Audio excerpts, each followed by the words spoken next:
자매님 가족들, 우리 교회 곳곳마다 참 많은 일들이 있었어요. 그리고요, 이건 이따가 이야기 나누겠지만 우리 하율이 효준이에게 또 지난 한 주 좀 힘든 일이 있었지만 정말 하나님이 지켜주셔서 보호해 주신 그런 사고도 있었답니다. 하나님 그럼에도 이렇게 지켜주셔서 이렇게 건강하게 볼 수 있어서 감사해요. 하나님, 우리 서로 그 마음으로 우리 이 메시지로 함께 외치며 말씀을 시작할게요. 시작! 사랑하고 축복합니다. 사랑하고 축복합니다. 우리 지난주에 우리 함께 배웠던, 들었던, 자, 내 맘대로 내 뜻대로예요? 아니에요? 아니에요. 내 맘대로 내 뜻대로가 아니라 좋으신 하나님의 말씀을 따라야 해. 다윗 왕이 아들 솔로몬에게 평생을 두고 이야기하고 또 유언으로도 너는 하나님의 말씀을 따라야 해 라고 이야기해준 우리 그 말씀을 지난주에 들었어요. 그런데 좋으신 하나님의 말씀을 따르는 게 어떤 건지 또 오늘 이어서 하나님의 말씀을 따르는 그 하나님의 사람의 모습을 오늘 말씀을 또 이어서 잠언 말씀에서 볼 거예요. 그러면서 전사님이 이분을 한 사람을 소개하려고 해요. 먼저 소개하기 전. 이 사람은 독일의 아주 유명한 물리학자예요. 오, 봤나? 하얀 머리 할아버지 바로 알버트 아인슈타인. 이 할아버지가 전사님도 사실 뭐 상대성 이론, 뭐 양자학 뭐 이런 막 있지만 전혀 모르겠지만 어쨌든 그 어려운 그런 많은 공식들, 많은 그런 이 인류에 되게 지대한 공헌을 한 이 아인슈타인 박사님이 한 말 중에 이런 명언이 있더라고요. 뭐라고 했냐면 따라해보자. 질문이 정답보다 중요하다. 질문이 정답보다 중요하다. 그건 무슨 뜻일까? 사실 세상에 많은 사람들은 질문을 가지고 살아야 하는데 질문보다 그냥 내 생각, 내 맘대로, 내 뜻대로, 내가 알고 있는 대로 그렇게 사는 사람들이 참 많아요. 이렇게 많이 공부한 박사님이 한 이야기니까 이 내용은 아주 중요하겠지?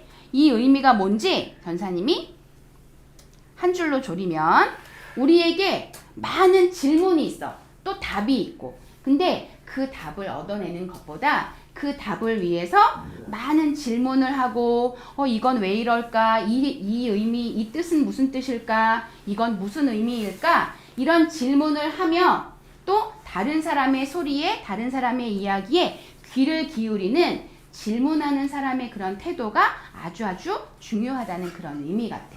우리는 당장 답을 원하고 당장 뭔가 눈에 보여지는 답을 원하지만 진짜 이 아주 오래 공부하신 박사님도 과학자도 하는 이야기가 답보다 그 답을 위해 많이 생각하고 고민하고 그 고민 속에 하는 질문이 중요하다는 그런 이야기를 했어.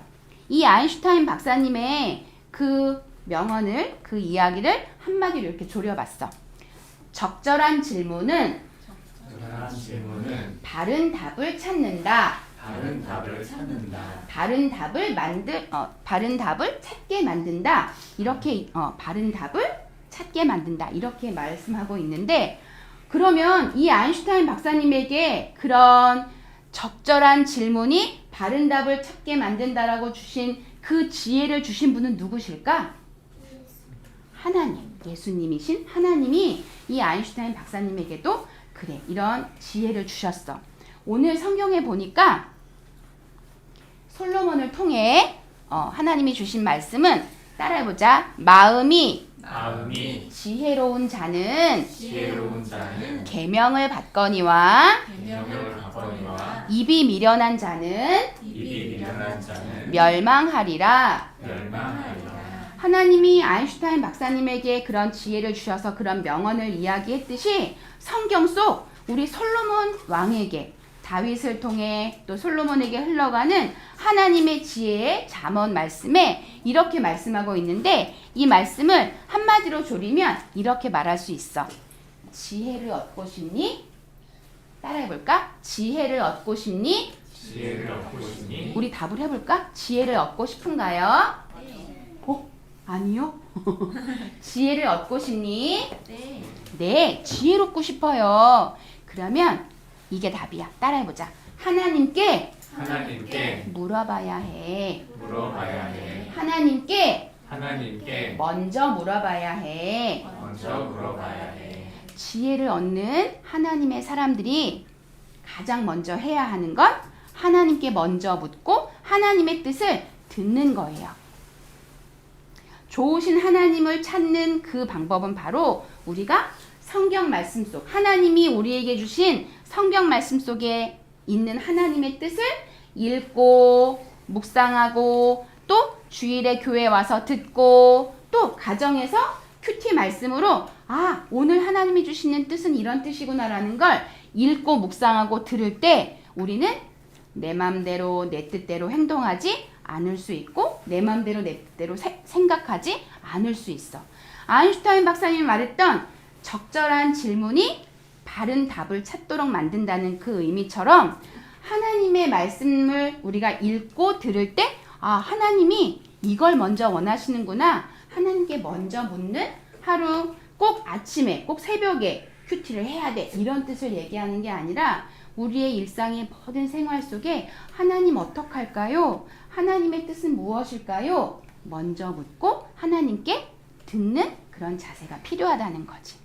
하나님을 신실하게 따르는 사람은 말씀을 가까이 하고 말씀 속에서 하나님의 답을 찾아가는 사람이에요. 그런데 우리가 이 세상을 살아가는 가운데 우리는 내 마음대로 내 뜻대로 생각하고 행동하는 경우가 많이 있어요. 내 마음대로 생각할 수 있어요, 없어요? 내 마음대로 생각할 수 있어요. 그리고 내가 누군가에게 나는 장난인데? 이렇게 하면서 그냥 내 장난이야 나는 이러면서 혹시 행동할 때도 있을 수 있어요.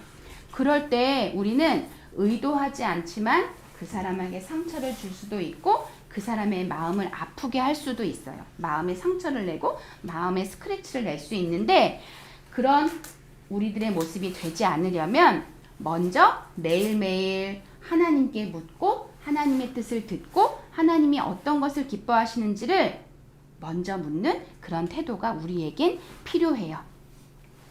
우리에겐 사랑하는 가족들이 있고 사랑하는 하늘 가족들이 있어. 또 사랑하는 이웃들이 있어. 그들과 함께 할 때 얘들아 이거는 어떤 손인 것 같아? 무슨 손인 것 같아? 기도손? 조금 기도손인데 한 사람이 한 사람을 어떻게 하고 있는 것 같아? 격려? 또 위로. 맞아. 위로해주는.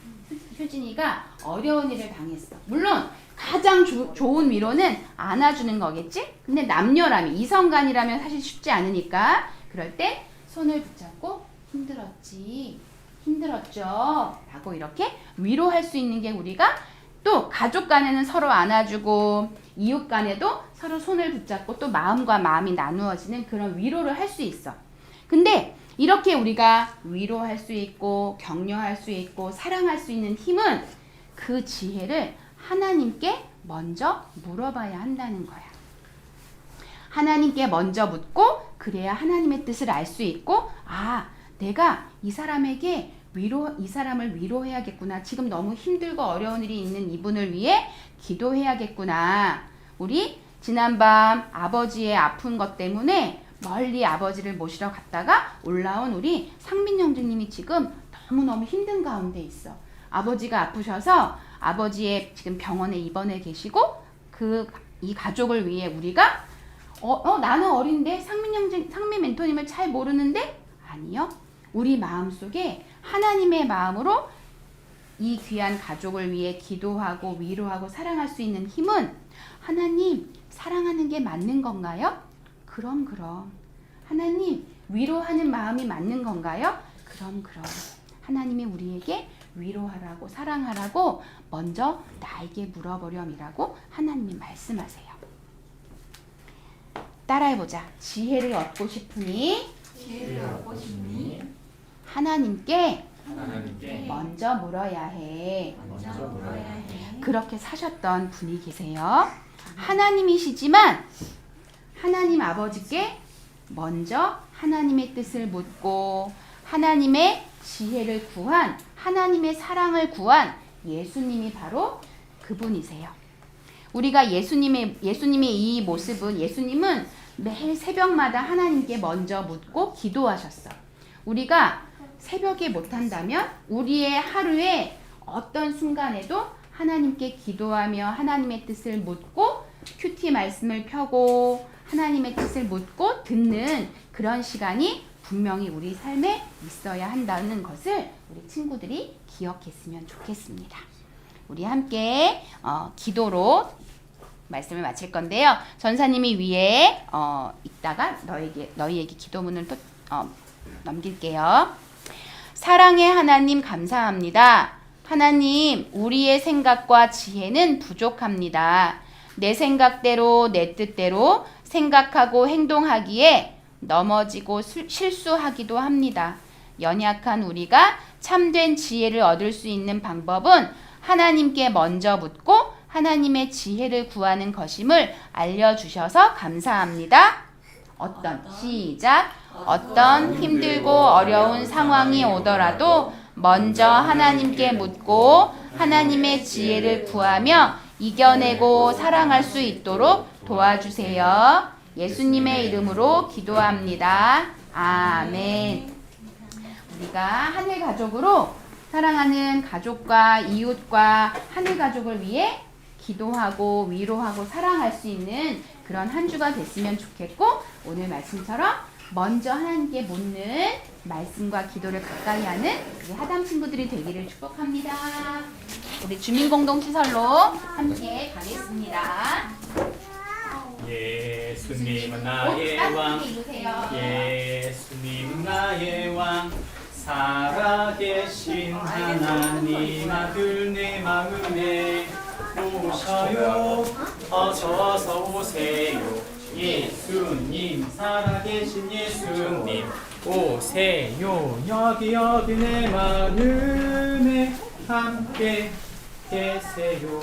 나의 왕. 우리 4명밖에 안 되지만 우리 주민공동시설로 가야 해요. 천천히.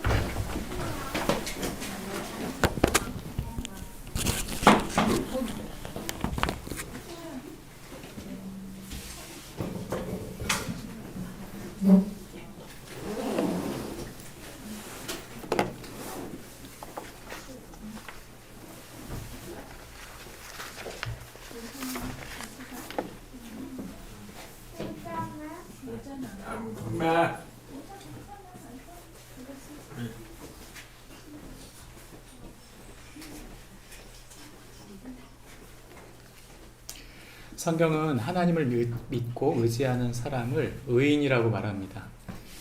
우리가 의인된 것은 우리의 선함이나 우리의 공로 때문이 아닙니다. 착한 일을 해서 어떤 업적을 세워서 의인이 된 것이 아니고, 우리가 의인이 된 것은 하나님께서 주신 하나님의 아들이 우리를 위해 대신 죽어주시고 우리를 사랑하셔서 당신의 자녀로 우리를 받아주셨다는 것이죠. 그저 죄가 깨끗하게 되었다가 끝이 아니고, 우리가 인생에 하늘의 선함을 베풀 수 있는, 그 하늘의 선함을 받았고 그 선함을 베풀 수 있는 사람으로 살게 되었다고 말합니다. 그래서 성경은 우리에게 권세를 주셨다고 말하는 거죠. 우린 권세가 있을까요? 우린 생각해요. 내가 무슨 권세가 있어요? 내가 무슨 말한다고 누가 바뀌겠어요? 제가 기도한다고 뭐가 바뀌겠어요? 제가 그 사람을 축복하고 좋아한다고 해서 그 사람이 무슨 축복을 받겠습니까? 라고 여러분 질문한다면, 네, 진짜예요. 성경은 우리에게 뭐라고 말하냐면, 하나님께서 의인의 기도를 들으시겠다. 내 아들의 피값 준 귀한 인생인 너의 기도를 내가 다 듣겠다. 너의 연약함을 회개하고 네가 하나님 앞에 용서해 주세요 할 때 내가 너를 용서해 주겠다. 네가 열심히 기도해서 용서 준 게 아니라 너를 위해 죽은 내 아들, 그 피값으로 너를 내 양자 삼았으니 내가 너를 용서하겠다 말한 거죠. 고아원에서 입양된 사람의 가장 그 특징들이 뭐냐면 아버지 어머니를 되게 부담스러워한대요. 왜냐하면 자기를 낳아주신 분이 아닌데 아빠, 엄마라고 불러야 되는 거예요. 또 그 양아버지, 양어머니가 뭐라고 하라 그래요? 아저씨, 아줌마라고 불러요? 아니요. 넌 내 아들이야. 넌 내 딸이라고 부르라고 말한다는 거죠.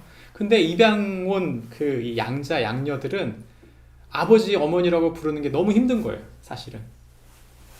사실 우리가 똑같아요.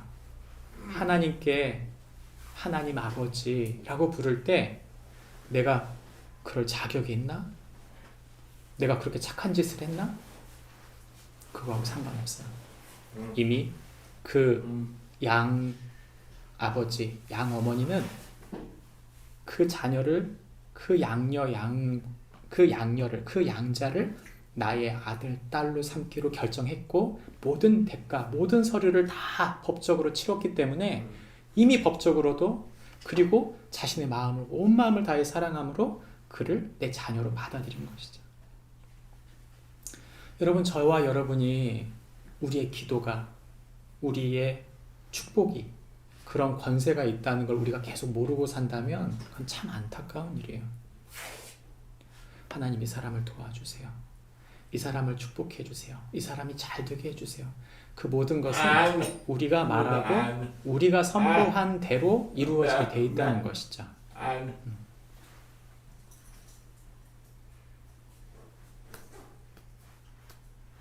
접촉 불량이에요.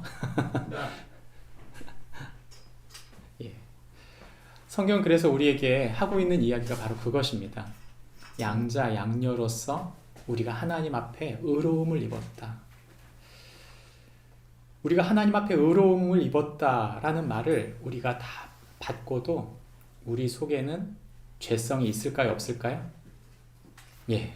그래서 우리는 죄성이 있어요. 그래서 우리는 우리 마음에 악함이 있는 거죠. 우리가 악함이라고 말하면 사전적 의미로는 일반적인 사람들은 악함이라는 뜻을 남을 해치거나 미워하는 사람을 악한 사람이라고 말해요. 그러니까 나는 특별히 미워하진 않았는데요. 나는 특별히 그 사람을 해하진 않았는데요. 라고 여러분 그렇게 말을 해도 사실 우리는 그 사람을 그렇게까지 미워하지 않았어도 그를 사랑하는 능력도 없을 뿐만 아니라 그를 용서할 능력 또한 없어요. 우리 자신이. 그걸 느끼죠. 그러면서 끊임없이 사람과 갈등하는 게 힘든 거예요. 일이 힘든 게 아니에요. 사람이 힘들어요. 왜요? 우리의 마음속에는 누군가가 깃들 수 있는 그런 자리가 사실 없어요. 우리 인간이라고 하는 연약한 존재에는. 그래서 성경이 말하는 악인이라고 하는 말은 그 마음과 사상 속에 하나님이 없는 거죠. 아예 하나님이 없다. 그 말은 뭐냐면 내가 악하지 않다 하더라도 점점 이 거친 세상에서 악해져 가고 있다는 뜻이에요. 내가 죽지 않을 거라고 생각하는 사람 아무도 없잖아요. 인간이 죽어가듯이 죄의 그 무게를 계속 짊어지다가 더욱 더 큰 죄인이 되어져 가는 거죠. 그게 세상이라고 성경은 말하는 거예요. 그럼 우리가 하나님의 사람으로 어떻게 하나님의 뜻을 이루며 살 수 있을까? 세상 사람들은 아임, 아임, 이마임, 나밖에 모르고 나 중심대로 살고 나를 목적으로 사는 그 삶 때문에 점점점 인생을 죄의 구덩이 또는 죽음으로 가는 두려움 속에서 벗어날 수 없고 내가 사는 삶을 점점 더 지옥으로 만들어가는 삶이 될 수밖에 없는 게 세상인데 그런 세상처럼 살지 않는 하나님 나라처럼 살 수 있는 하나님의 계획대로 사는 하나님의 사람이 되는 방법은 무엇일까 하는 것입니다. 우린 그를 의인이라고 부르는데 어떻게 하면 하나님의 뜻을 열매 맺는 의인이 될 수 있을까요? 가만 놔두면 죄인으로, 가만 놔두면 하나님 없는 사람으로, 하나님 없는 세상을 만들어갈 내가 아니라 하나님이 계시고 하나님이 나와 함께 하셔서 멋진 하늘의 계획을 내게 주신 사람들과 내게 주신 일들이 꽃피울 수 있도록 만드는 하늘의 계획을 이루는 하나님의 의인, 하나님과 함께하는 사람이 될 수 있는 방법은 무엇일까요? 오늘 그에 대한 해답을 솔로몬에게서 찾아보려고 합니다. 솔로몬은 많은 걸 경험한 사람입니다. 특별히 구약 인물 중에 단 한 사람, 위대한 사람을 뽑아라 그러면 우린 여지없이 둘 중에 한 사람을 뽑아요. 모세나 다윗을 뽑습니다. 그런데 그 다윗의 아들 솔로몬에게 다윗이 끊임없이 그에게 가르쳐준 수많은 이야기, 다윗이 경험한 이야기를 솔로몬에게 가르쳐 주었을 때 솔로몬은 어떻게 하면 내가 하나님의 뜻을 이루는 사람으로 살 수 있는지를 설명한 것이죠. 그 이야기가 바로 잠언서입니다. 오늘은 특별히 잠언서 10장 6절부터 11절 말씀을 읽겠는데 나누어서 읽습니다. 의인의 머리에는 복이 임하나 악인의 입은 독을 머금었느니라. 의인을 기념할 때에는 칭찬하거니와 악인의 이름은 썩게 되느니라. 마음이 지혜로운 자는 계명을 받거니와 입이 미련한 자는 멸망하리라. 바른 길로 행하는 자는 걸음이 평안하려니와 굽은 길로 행하는 자는 불안하리라. 눈짓하는 자는 근심을 끼치고 입이 미련한 자는 멸망하느니라. 의인의 입은 생명의 샘이라도 악인의 입은 독을 머금었느니라. 아멘. 우리가 읽은 성경 말씀을 한마디로 조리면 이런 말입니다. 같이 읽습니다. 시작. 성도는 하나님을 경외함으로 의인이 갖는 생명의 복을 전하는 자이다. 성도, 세인트, 이거는 이제 성자 또는 성인 이런 말이죠. 세인트. 우리가 중세에 있었던 수도사들을 성 빈센트, 성 어거스틴한테 그 성이에요. 근데 이 성, 우리가 믿는다라는 말은 믿는 모든 사람들을 이 성도라고 하는 말은 너무나 귀한 말이에요. 얼마나 귀해요? 목사 이용진 이거보다 성자 이용진 예, 차원이 달라 보이죠? 너무나 귀한 거예요. 사실은 사람들이 목사 그러면 목사님이세요 이렇게 그러는데 사실 이미 성경은 예수님 믿는 우리를 향해서 이미 성자 양준호 이렇게 부르는 거죠. 예, 우리 눈에 볼 때는 성자처럼 안 보일 수 있을지 몰라도 성경은 뭐라고 말해요? 예수님 안에 있는 준호 형제를 내 아들이야. 나는 얘를 성자로 만들 계획을 갖고 있어. 그래서 하늘의 계획을 이루는 사람이라는 거죠. 그런 우리가 성자의 자격으로 받은 우리들은 하나님을 경외, 하나님을 사랑하고 하나님을 두려워함으로 하나님께서 세운 의인이 되어 우리에게 주신 그 생명의 복을, 놀라운 하늘의 계획을 다른 사람들에게 전하는 사람이라고 말하는 거죠. 오늘 우리가 보는 이 잠언서의 핵심 단어는 지혜입니다. 이 지혜는 우리가 지난번에도 살폈듯 격언이나 교훈 정도를 말하는 것이 아니라 하늘의 계획, 하늘의 지혜에 대한 이야기를 말하고 있다. 우리가 그렇게 얘기했어요. 근데 특별히 오늘 우리가 보게 되는 잠언서 10장부터 12장까지는 의인이라는 단어가 굉장히 많이 나옵니다. 제가 세다가 복사하다가 지쳐서 더 이상 복사를 안 했어요. 이게 보니까 이게 다 보여줘서 될 문제가 아니에요. 나중에 기회가 되시면 10장부터 12장까지 의인과 악인의 대칭으로 계속 말씀하고 있는 말씀을 볼 텐데 그 말이 뭐냐?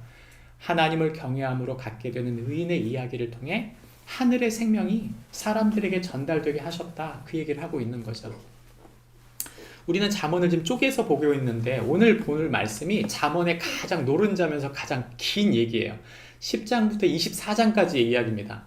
죄송합니다. 제가 보다가 지쳐서 메시지 성경으로 보고 이 성경 너무 장수가 많아요. 이 본문이 길면 진짜 힘들어요. 쪼리는데 머리가 막 아프더라고요. 왜냐면 다른 그 메시지를 봤더니 그 CTS에서 하는 김기성 목사님은 이걸 거의 한 70편으로 나눠서 설교를 했더라고요. 예, 70강이 되는 설교예요. 근데 저는 이거를 보니까 최소한 30강 이상 정도를 쪼려가지고 오늘 하는 얘기이기 때문에 굉장히 복잡한 이야기 같지만, 예, 제가 다른 목사님들보다 하나 조금 더 잘하는 게 있다면 쪼려내는 겁니다. 그래서 다 가지를 쳐서 다 짤투 잘라서 핵심이 뭐냐, 그래서 우리에게 주고 싶은 메시지가 뭐냐를 3가지로 응축시켰습니다. 오늘 우리가 보는 성경 말씀은 한마디로 말해서 지혜의 하나님께 붙들려서 의롭게 살라는 것이죠. 하나님의 지혜에 붙들리면 하나님의 사람으로 살 수밖에 없다는 얘기를 하고 있는 거예요. 그래서 우리가 지난 9장까지 얘기는 어떤 이야기였나요? 우리가 서두에서 얘기했을 때 여호와를 경외한 것이 지혜의 근본이다 이야기했고, 두 번째는 우리가 아버지와 어머니를 통해서 그 지혜가 흘러간다는 얘기를 우리가 지난주에 했었잖아요. 예, 했었던 게 기억이 안 나신다면 설교를 나중에 보시기 바랍니다. 오늘은 우리가 10장부터 여긴 29장이라고 나오지만 도표에는 24장까지 나옵니다. 그래서 24장까지의 이야기를 정리해 보면 특별히 가장 많이 등장하는 단어가 세 단어가 있어요. 이 단어를 가지고 우리가 오늘 이야기를 나눌 텐데, 이 이야기에 대한 먼저 우리의 내용을 좀 살펴보면, 결국 우리가 가지는 하나님이 주시는 의, 하나님이 주시는 지혜, 우리가 가지고 있는 여호와 경외하는 신앙을 갖고 있다는 말은 뭔가? 그것은 우리의 삶의 구석구석의 모든 것에 통용되는 얘기라는 거예요. 이건 굉장히 중요한 얘기예요. 왜냐하면 우리가 하늘의 지식을 받았어도 그 지식대로 살지 못한다면 아무 소용이 없겠죠. 그러니까 하나님의 뜻을 내가 받았다면 그 하나님의 뜻대로 사는 게 중요한 거예요. 그 뜻대로 사는 게. 우리가 아이들이 학교에서 공부를 시키는데 아이들이 맨날 하는 말이 뭐냐면, 왜 공부해야 돼요? 사는데 별로 쓸데 없잖아요. 그렇게 말해요. 사실은 그게 아니에요. 쓸데가 있어요. 쓸데가 없다고 생각하기 때문에 공부하기 싫은 거죠. 사실 성경은 우리에게 훨씬 더 실제적인 이야기, 재정적인 이야기, 인간관계의 이야기, 우리 직업에 대한 이야기, 살면서 우리의 성품에 대한 이야기, 그리고 우리가 살아가면서 만나게 되는 이성의 문제, 관계의 문제, 우리에게 주신 많은 복잡한 문제들을 해석할 수 있도록 이 성경을 주셨다고 말하는 거죠. 잠언서는 우리의 일상을 살아내는 힘입니다. 제가 톡방이 있는데 우리 박수진 자매, 박효진 자매, 저희 와이프하고 저하고 또 성민 자매 같이 이렇게 톡방이 있어요. 예, 편애하는 건 아니고요. 원래 그 성경 공부 모임이 있어서 톡방을 만들어서 하는데, 저희가 초반에 계속 했던 게 뭐냐면 하루에 한 장씩 잠언 읽기를 했어요. 잠언이 몇 장까지 있죠? 예, 31장까지 있습니다. 그래서 한 달에 딱 한 번 읽으면, 한 장씩 읽으면 딱 떨어지는 게 잠언이에요. 진짜 거짓말이 아니라 계속 잠언을 마치 약 먹듯이 하루에 한 장씩 계속 묵상하다 보면 성경이 우리에게 어떻게 살아야 할지를 너무 실제적으로 말하는 거예요. 예를 들면 이런 거죠. 돈 빌려주지 마라. 보증 서지 마라. 우리 아버지가 보증 서가지고 우리 집을 말아먹었습니다. 이런 분들 자주 만나잖아요. 보증 서지 마라. 이런 여자는 조심해라. 이런 남자는 조심해라. 거짓말하는 사람을 조심해. 이런 얘기를 하잖아요. 그러니까 성경은 우리에게 왜 그렇게 해야 되는지 그런 이야기를 쭉 이야기해 주는 것이죠. 실제적인 이야기들입니다. 이런 이야기들을 쫙 살펴보면 정리를 해보면 이런 세 단어가 나와요. 의인, 지혜, 경외. 이 세 단어가 전체를 아우르는 10장부터 24장까지 반복되는 얘기예요. 첫 번째, 의인은 사람을 살리고 하나님의 뜻을 이룬다고 말합니다. 복음은 하나님의 아들을 믿는 우리에게 의인이 돼서 우리가 영원한 생명을 가진 사람들이라고 말합니다. 제가 지금 10장에 나오는 의인이라는 표현을 저 가져왔어요. 예, 얼마나 의인이라는 표현을 많이 쓰는지 알겠죠? 10장만 이런 게 아니에요. 11장도 똑같아요. 12장도 똑같아요. 10장부터 12장까지는 의인이라는 말을 계속 반복하는데, 그러면 이제 궁금한 게 생기죠. 뭐냐면 과연 의인이라는 말을 왜 썼을까? 이 의라는 말은 특별히 구약의 짜디크라는 말입니다. 제다카, 짜디크, 이게 이제 비슷한 말인데 중요한 건 이게 조금 달라요. 원래 우리가 정의는 미슈파트라고 해가지고 합법적 정의, 요즘에 대통령하고 법적인 논쟁이 굉장히 많은데 미슈파트 얘기예요. 근데 여기서 말하는 짜데크는 공의라고 해서 연약한 사람을 살리는 것에 대한 이야기예요. 여러분, 우리가 법을 보면요, 죄를 짓고 돌이키는 사람들이 있잖아요. 왜 돌이킨 사람과 죄를 돌이키지 않고 끝까지 목을 고드는 사람, 여러분 똑같이 평가하면 될까요, 안 될까요? 바로 그거예요. 연약한 사람, 자신이 연약해서 죄를 지었다고 고백하고 용서를 구하는 사람에게는 거기에 대한 형량이 감화됩니다. 이게 감소되죠. 감형이 돼요. 근데 반면에 자기는 끝까지 법대로 싸우겠다 이렇게 가면 여러분 어떻게 될까요? 감형이 없어요. 그것 때문에 더 오히려 전혀 반성하는 기미가 없다. 가중처벌됩니다. 오히려. 무슨 말인지 알겠죠? 그러니까 정의와 공의라는 말은 굉장히 비슷한 말이지만 여기서 오늘 쓴 말은 정의가 justice, 정의가 아니라 제다카, 디카이오 수네라고 하는 신약의 의라는 이야기예요. 이 의라는 이야기, 하나님의 의인이라는 말은 사실 하나님과의 관계, 인간과의 관계를 연결한 사람 이런 뜻인 거죠. 연결한 사람. 내가 법을 아는데, 내가 변호사예요. 법을 아는데 나만 위에 써요.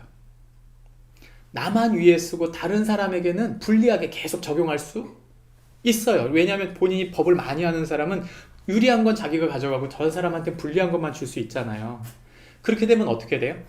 그 사람은 자기 자신을 위해서는 법을 쓰고 다른 사람에게 법을 쓰지 않는 사람이 된다면 그 사람은 이 제디크라는 말하고 상관이 없는 말이 되겠죠. 어떤 사람이 다른 사람을 긍휼히 여길까요? 법을 많이 아는 사람이 다른 사람을 긍휼히 여기는 게 아니고요.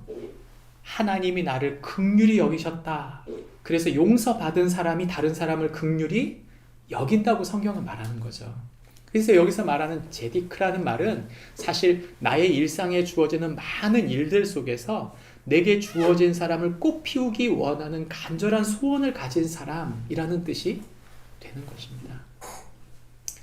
여러분은 다른 사람에게 얼마나 관심이 있으세요? 성경은 우리에게 솔로몬이 하나님의 뜻을 적용해서 일생을 살아가야 된다고 말한다는 거죠. 그러니까 우리가 배운 하나님 말씀은 내가 살아감으로 연결이 돼야지 성경 따로, 내가 일하고 만나는 사람 따로, 죄송하지만 이 사람을 저는 이렇게 부르고 싶습니다.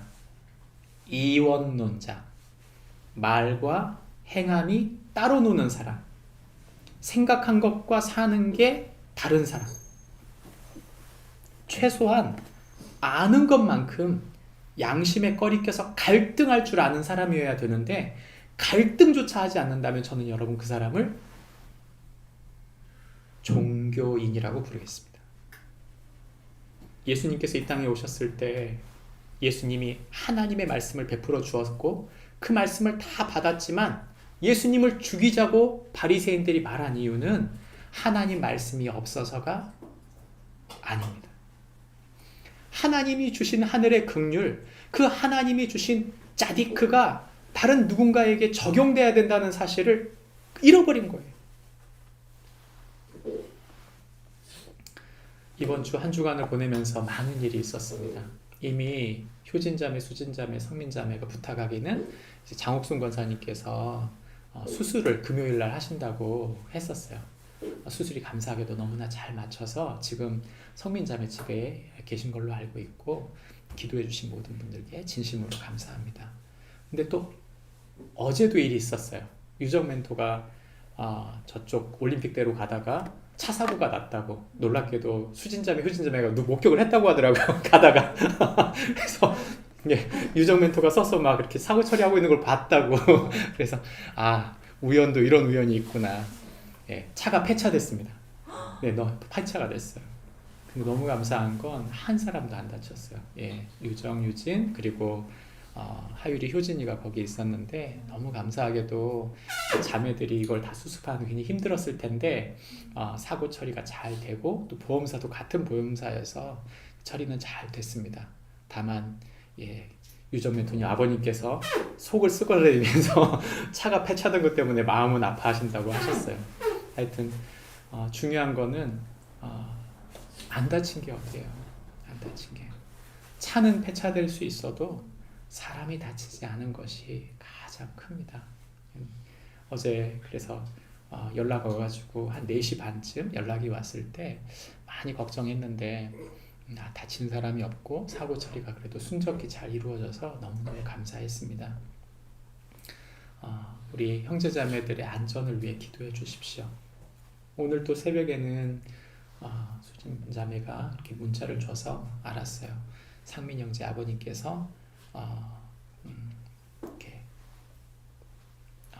피를 토하셔서 급하게 아들들을 부르신 거죠. 이렇게 도움을 요청하셔서 아들들이 상민 형제하고 그 형이 남원에 가서 아버님 모시고 올라와서 지금 병원에 입원해 계십니다.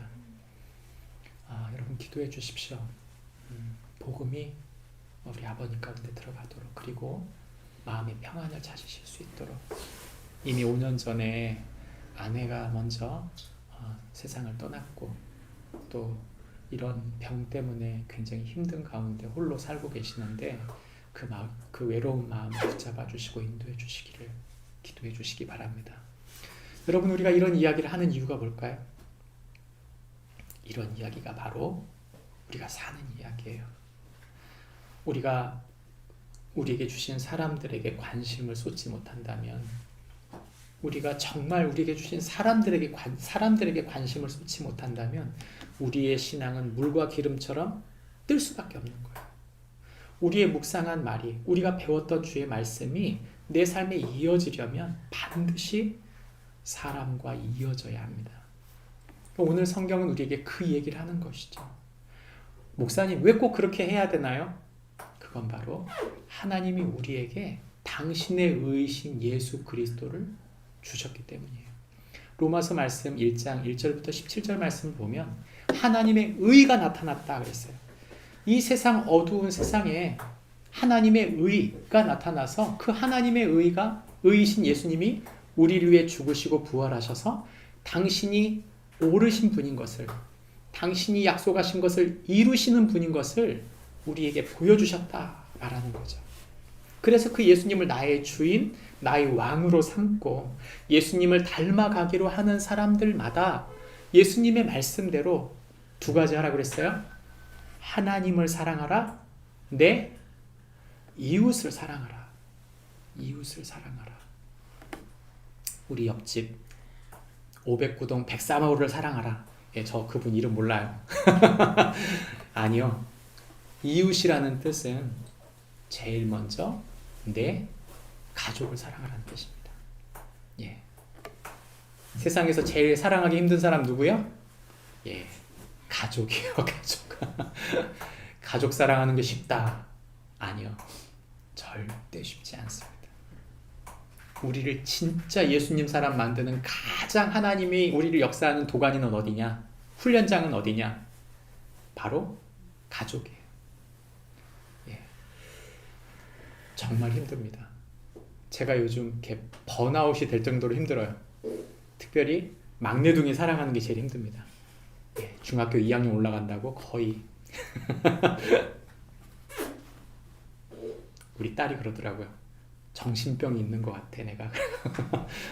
예, 이해가 안 돼요. 본인도 이해가 안 돼요. 답이 없어요. 난 미친 것 같아. 그게 솔직하게 말하는데 너무 솔직해서 내가 당황스러워요. 성경은 알겠어 아빠. 근데 이해가 되진 않아.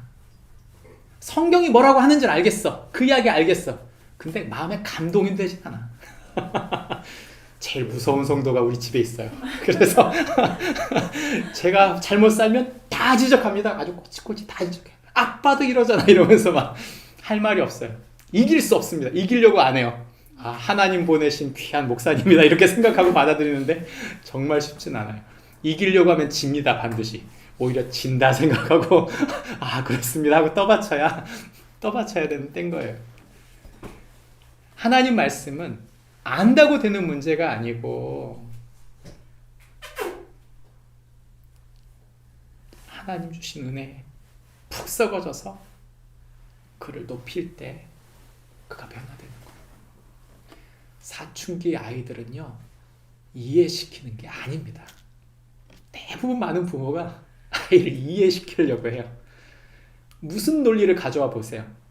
우리의 논리가 아무리 맞아도 단 1도 통하지 않아요. 왜요? 내 삶의 중심을 내가 진짜 하나님, 아까 우리 말씀하신 세인트, 우리 엄마는 성자다. 우리 아빠 우리 엄마는 세상에 없고 성자다, 이런 말이 나오기 전에는 우리 아이들 바뀌지 않습니다. 예, 그러니 여러분 포기하세요. 내가 변화시킨다, 이건 포기하시고, 일찍 포기하시고. 뭐가 방법이야? 하나님이 나를 성자로 대우하신다, 그것에 만족하세요. 하나님이 나를 의인으로 부르셨다, 그것에 만족하면 그거 살아낼 수 있어요. 돈 그까짓 거, 손해본 거 그까짓 거, 애가 꼬장 부리는 거 그까짓 거 품어줄 수 있어요. 내가 계산하고, 내가 상식적으로 생각하고, 내가 논리로 설명하고, 안 됩니다. 절대 안 됩니다. 감정에 치우친 사람은요, 말로 하는 게 아니에요. 하나님의 품이 필요해요. 그 마음에 주머니가 예수님 닮을 때 우리 아이들은 다가오게 되어 있습니다. 우리가 예수님 닮을 수 있을까요? 결론부터 말합니다. 우리의 능력으로는 안 됩니다. 그래서 성경은 뭐라고 말하냐면, 네가 지혜를 날마다 배우고 그 지혜를 구하고 진리를 추구하면서 그걸 살려고 몸부림을 쳐야 된다. 그러니까 내가 그렇게 완벽하게 살았기 때문에 너 그렇게 살아라가 아니라, 나 죄인이다, 나 부족하지만 나는 오늘도 말씀을 알아가는 사람이고 그 지혜를 배우는 사람일 뿐이야 라고 고백하고 지혜를 붙들고, 하나님, 하늘의 지혜를 제게 주세요. 이 세상 지혜는 그저 잘난 사람 만드는 게 지혜지만, 하늘의 지혜는 하나님의 아들, 딸을 만드는 지혜잖아요. 그런 하나님의 아들, 딸이 되기 위해선 세상 지혜로는 되지 않습니다.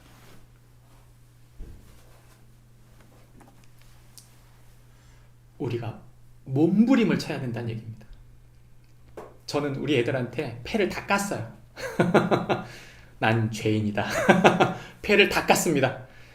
나는 너희들에게 죄인이다. 내가 너희들에게 죄인이지만 너희들 앞에 떳떳하게 살 수 있는 힘이 딱 하나 있다면 하나님이 내 아버지라는 거다. 그리고 난 그 하나님 아버지를 닮기 위해 몸부림쳐 산다는 거예요. 그게 우리의 결정체라는 거죠. 받아주시겠어요? 좀 일찍 오신 것 같아요.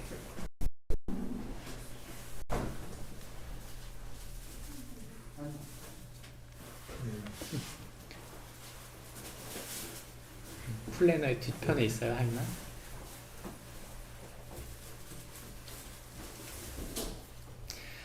오늘 성경에는 그래서 지혜를 얘기합니다. 지혜를 얘기하는데, 이 지혜는 뭐냐면, 쭉 살펴보시면 이게 이제 10장부터 시작해서 28장까지 지혜서잖아요. 지혜라는 말은 수없이 많이 나옵니다. 근데 여러분 살펴보시면 특징이 두 가지예요. 첫 번째는 지혜라는 말은요, 반드시 뭐가 따라오냐면 동사가 따라옵니다. 그죠? 그러니까 지혜는 동사를 수반하는 거예요. 그 지혜가 실행된다고 하는 말과 지혜를 알고는 있지만 실행되지 않는다는 말은 지혜가 활용되고 있지 않다는 뜻을 말하기 때문에 지혜는 실용되는 범위 안에서 사용된다는 것이죠. 그래서 성경은 뭐라고 말하냐면 계명을 받아들인다. 그리고 입술을 제어한다. 권고한다. 은혜를 베푼다. 세운다. 전파한다. 지식을 구한다. 사랑한다. 올라간다. 이런 말이 다 동사예요. 전부 다 동사. 우리가 지식이 있는과 지혜 있는을 다르게 지혜자를 이렇게 나눌 수 있는 건 뭐냐면, 지식은 인포메이션, 정보죠. 널리지. 하지만 이 지혜라는 말은, 호크마라는 말은 동사, 행동한다는 뜻이 수반됩니다. 그래서 이 행동이 있을 때 그것이 진정으로 삶에 운영되는 거죠. 아무리 좋은 약을 사면 뭐합니까? 먹질 않는데. 우리가 열심히 이거 목사님 좋은 약입니다 그렇게 주시는데, 이걸 여러분 제가 몸에 안 받아가지고 못 먹는 약이 있어요. 그러면 고스란히 받아갖고 그냥 놔두는 거예요. 그러면 날짜 지납니다. 그냥 너무 아까워요. 볼 때마다. 그게 바로 뭐예요? 너무나 좋은 건데 먹질 못하면 아무 소용이 없는 거잖아요. 우리에게 하나님 지혜를 주시는데 그 지혜대로 살지 않으면 아무 소용이 없어요. 다시 말합니다. 몸부림쳐야 합니다. 몸부림치면 하나님이 일을 잘 풀리게도 하십니다. 근데 여러분, 삶이 항상 잘 풀리지는 않아요. 인생에는 굴곡이 있어요. 그래서 인생에는 보장할 수는 없지만 전도서와 욥기서를 보면 하나님의 지혜 속에는 문제를 해결하거나 그 문제 속에 핵심, 우리가 간파해야 될 핵심이 있다고 성경은 말하는 거죠. 그러므로 잠언서가 우리에게 말하는 건 뭐냐? 하늘의 지혜를 내 삶에 살아내어야 된다고 말하는 것입니다. 살아냄이 첫 번째, 두 번째는 그 지혜가 나의 지혜가 아니기 때문에 날마다 그 지혜를 받아 평생토록 그 말씀을 움켜쥐고 살아내야 되는 거예요. 제가 요즘에 갈등하는 게 있는데 그게 뭐냐면 50대 중반이 되니까 50대 중반의 근육과 50대 중반에 있어야 될 지혜가 있더라고요. 그 지혜가 없으면 지금 이 자녀들, 지금 이 주신 사람들, 주신 모든 사건과 환경들을 감당할 능력이 없는 거예요. 이전의 지혜 갖고 안 됩니다. 나이가 들면서 그때 필요한 지혜가 또 있어요. 근데 우리가 그것을 얻지 못하면 또 불안해지고 무너지는 것이죠. 그러므로 날마다 그분의 지혜가 필요하고 그분의 지혜를 살아내야 한다는 뜻입니다. 그것이 하나님이 우리에게 주시는 지혜죠. 마지막, 그런 의와 지혜를 살기 위해 가장 중요한 건 뭐다? 마지막이 더 중요해요. 하나님을 경외할 때 하나님 그분이 우리를 붙드신다 말합니다. 그래서 이 10장부터 24장에 보면 여호와를 경외하다라는 말이 계속 반복하는데 여호와를 두려워하고 경외하는 자들에게 하나님이 생명에 이르게 한다, 복을 주신다, 이런 말씀을 계속하고 있습니다. 하나님 우리의 진정한 피난처가 되십니다. 그래서 하나님이 우리를 하나님의 사람으로 세워가는 것이죠. 그러니까 하나님이 우리가 하나님을 경외한다는 말과 성경이 가장 비슷한 말이 뭘까 할 때 바로 그게 뭐냐면 그리스도 안에서라는 말과 하나님을 경외한다는 구약의 말이 같은 말이에요. 왜냐? 하나님은 하나님 그분을 이 땅에 보내셨죠. 그리고 이 땅에서 우리가 해결할 수 없는 죄와 욕심과 세상과 지옥과 죽음과 사탄의 문제를, 우리 육신의 문제를 완벽하게 예수 그리스도를 통해 해결하시고 그분이 우리의 주와 왕으로 세우신 거예요. 그리고 우리가 그분을 믿고 따르며 그분을 닮아갈 때 우리를 의롭다 칭하신다. 하나님의 의라고 말씀하신 것이죠. 잠언은 우리에게 뭘 말하냐? 잠언이 우리에게 의인, 지혜자, 하나님을 경외하는 사람이 되었다는 말은 새로운 신분, 새로운 가족, 새로운 미래를 입게 만드는 그리스도 안에서 세우고 있는 이 세 가지와 일치합니다. 말씀을 맺으려고 합니다. 예수님께서 산상수훈, 예수님은 설교가 3년 동안 같았어요. 3년 동안 예수님이 전한 것은 하나님 나라의 복음인데 그것이 바로 마태복음 5장, 6장, 7장에 나오는 산상수훈이죠. 이 산상수훈은 3년 동안 가르쳤고 예수님의 제자들, 초대교회는 산상수훈을 집중적으로 공부했습니다. 왜요? 그것이 바로 하나님 나라의 법이기 때문이죠. 그 예수님께서 산상수훈을 다 마치고 끝자락에 딱 한 번 지혜에 대한 이야기를 하세요.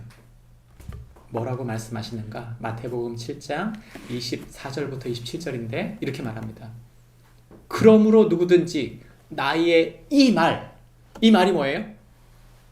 산상수훈.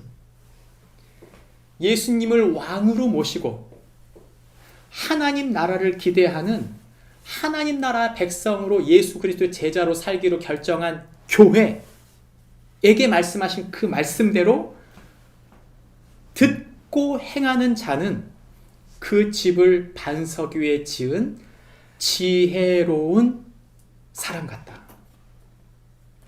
뭐가 진짜 지혜다? 예수 그리스도를 왕으로 섬기면서 그분의 말씀대로 그분의 삶을 살기 위해 예수 십자가를 따라가는 사람들. 그래서 그 십자가 뒤에 영광이 있다는 것을 믿고 예수님을 닮아가기로 결정한 그 사람들을 주님은 지혜로운 사람들이다. 그래서 우리의 인생에 끊임없이 파도가 올 거다.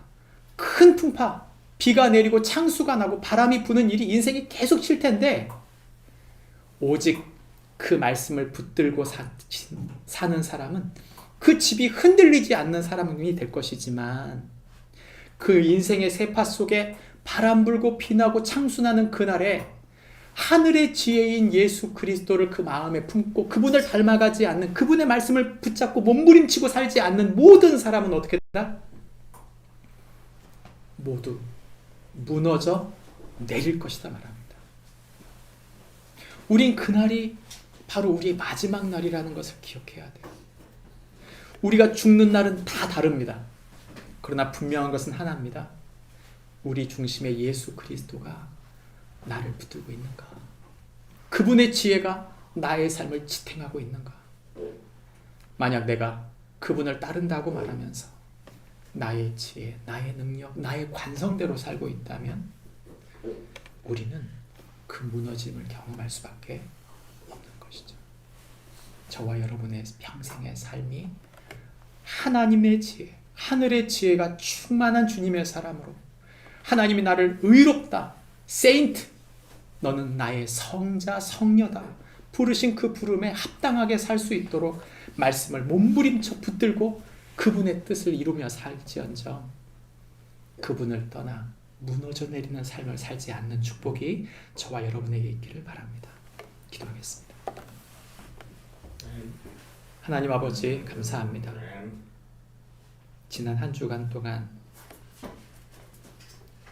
크고 작은 일들이